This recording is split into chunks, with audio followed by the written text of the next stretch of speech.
Years ago, I'm driving a Frito-Lay truck, and I'm delivering Doritos and Ruffles, Munchos and Funyuns. So if you have questions later, I'm your guy on that. Anyway, I was just thinking about this 30 plus years ago. I'm driving a bread truck, and then I go to work for Frito-Lay, and now I'm at Arizona, sitting in these puffy chairs in the back with my wife and my daughter Kristen and her fiance Sean, and I'm drinking hot chocolate, listening to this guy that's amazing. And I'm thinking, wow. And then I go back to the hotel, back to the Ritz, and I'm hearing at dinner, we gotta talk to this astronomer.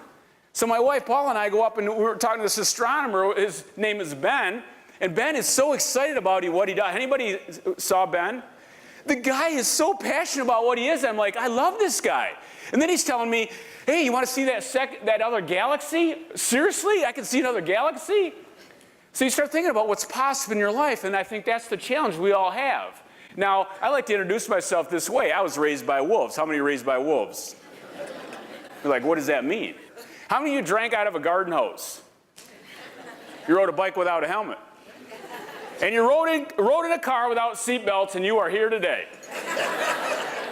So growing up in Michigan, some people are afraid of the subject. You know, when I start talking about nutrition and fitness, and my wife's curse, my wife Paula, I've been married 33 years to my wife Paula, she's here today, and her curse is that we never get invited for dinner. Nobody ever invites us for dinner. Because they're afraid that we're going to get into this stuff. But I want to back up. I want to let you know where I came from. I'm born and raised in Michigan. My parents were fantastic, but like many of you, raised by wolves, and I was a horrible eater. I mean, I was raised on Beefaroni, SpaghettiOs, bologna sandwiches. I was a horrible eater.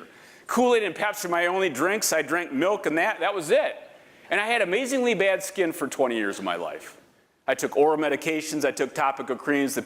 The doctors kept coming back to my parents, your son just has sensitive skin. I didn't have sensitive skin. I was a terrible eater.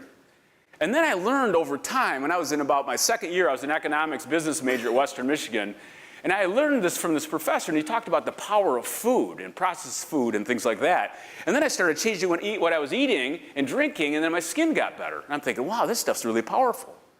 So today, when we start thinking about what's possible in your life, some of you are like, you know, I'm not as healthy. How many of you want to have better health? I mean, who doesn't, right? I mean, you have amazing company here, and you go, you know what, I want to be, you know, in the long haul. How many would like to have better energy, more consistent energy throughout the day? How many like to have better fitness level? Man, I like to be a little bit more fit. And then you get into all the other stuff. How many of you like to be medicated free the rest of your life? Because that's what I'm going to talk about today. But if you don't plant that seed at the very beginning, you're going to like, I'm okay, that's okay. But I want you to be a little bit more than okay, because obviously you have amazing careers in front of you. But at the end of the day, if you don't have your health, you don't have a lot.